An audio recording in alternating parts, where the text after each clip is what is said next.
Hello crochet friends, welcome back. Working on our acorn, and we are on the nut part of the acorn. This is row 2 and this is a bulk section of our work.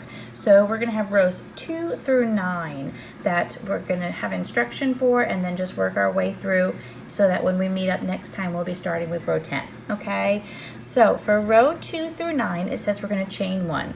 So we've got our work here. We still have it facing the same direction we were going last time, right? So we're going to yarn over and pull through with a chain 1. And then we're going to turn our work. Okay, so now you have the wrong side facing you. And we're going to single crochet.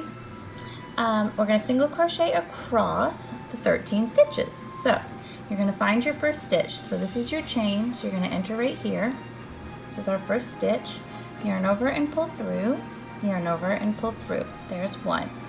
You're going to go into your next stitch. And you're going to keep doing these single crochets for rows 2 through 9, and it's going to give you the bulk of that little nut part of your project here for the acorn.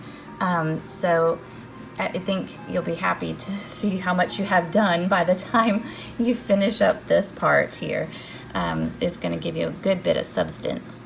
But they are all single crochets, which is so nice and easy. But don't forget, when you are at the end of each row, to do that chain 1 before you get going. Chain 1, turn your work, single crochets. The chain 1s are important because otherwise, as we've talked about in other projects, you know that your work will roll in on you and it doesn't give the right gauge on your work. So we need to make sure we don't forget those chain 1s. Some projects call for more chains. It just depends on the project itself.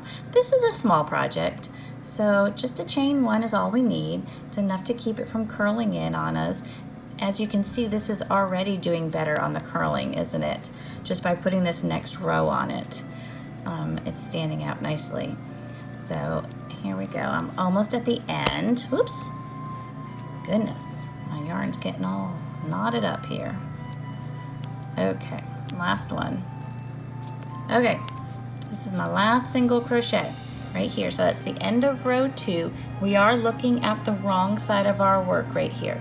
So we know for next time it is going to be row 3. If you need to write it out, that's perfectly fine, and cross off how many you've done or use a row counter, whichever works for you. So for row 3, I'm going to yarn over, pull through. There's my chain. I'm going to turn my work, and I'm just going to keep going with my single crochets all the way across. You should have 13 stitches on your work, and just finish rows 2 through 9. We'll see you next time for row 10. Thank you, and have a joyful day.